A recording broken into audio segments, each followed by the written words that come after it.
Imagine a mother sitting across from her baby girl, just inches apart. The mother smiles and leans in. The baby coos back, kicks her legs, and reaches out a tiny hand. This happens 100 times a day in homes everywhere. Scientists call this back and forth, serve and return. The baby serves a coo or a wave, and you return it with eye contact. This volley is the mechanism laying down the neural wiring your infant will use for language, learning, and managing their emotions. Knowing that your reactions are actively building another human's brain carries an immense weight. It can make every cry feel like a test, and every time you look away feel like a failure. This pressure fosters an assumption that to raise a healthy child, we must be flawlessly responsive at all times. In 1975, researcher Edward Tronick showed a room full of scientists what happens when that rhythm breaks.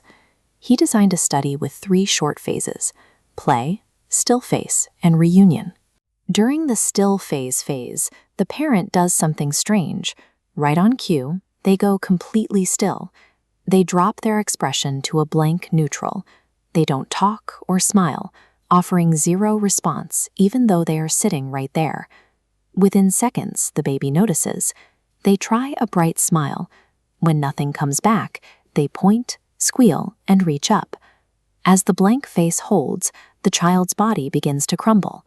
They turn away, look back to check, and then dissolve into distress. This happens in under 2 minutes. If a lab setting can trigger a total collapse in a baby's world simply by removing a parent's response for 2 minutes, it raises a question about our own living rooms. We begin to wonder about the consequences of our everyday, inevitable lapses. To understand those lapses, we have to look inside the infant's brain. A baby's cry during a moment of disconnection is their oldest, loudest biological tool to demand a return. They lack the brain volume required for manipulation. That sound is evolutionarily designed to physically grip the adult brain. Studies playing recordings of infant cries show that the noise immediately disrupts our focus and slows down everyday decision-making. Your brain is wired to drop everything and attend to it. This chart maps an infant's internal metrics during the still phase. While the baby is visibly crying, their internal biology is sounding an alarm.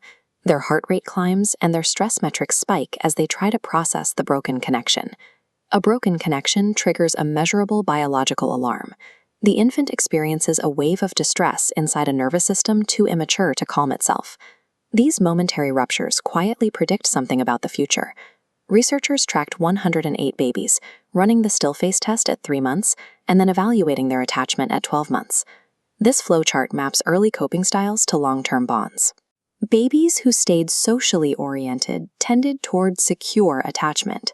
Inconsolably distressed babies skewed toward an anxious pattern, and those who turned inward tended toward an avoidant pattern.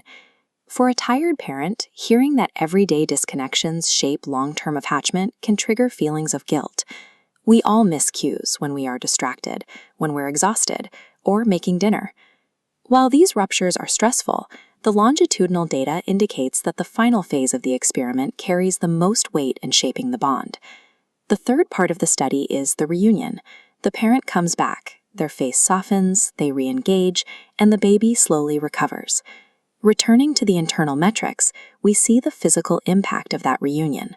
The infant borrows the parent's calm. As you soothe them, their heart rate and stress levels settle back down to a safe baseline. Data from Harvard researchers suggests that missing a connection and then repairing it actually helps build a child's brain. It sends the message that disconnection is survivable and that the person they love returns to them. Studies of healthy, secure parent-baby pairs confirm this. These pairs are naturally out of sync a great deal of the time. They misread each other and fall out of rhythm constantly. Security relies on the presence of repair. Secure parent-baby pairs are distinguished by their ability to find their way back to each other after a miss. This dynamic plays out every time you answer a text message while your baby babbles, when you zone out from exhaustion, or when you step away in a moment of frustration. You do not need a time machine to undo those ruptures. You simply have to return, pick them up, and mend the gap. Babies are resilient. They are built to survive these disconnections, provided they learn that the world is a place that ultimately returns to them. Your baby does not need a flawless parent. They need a parent who keeps coming back.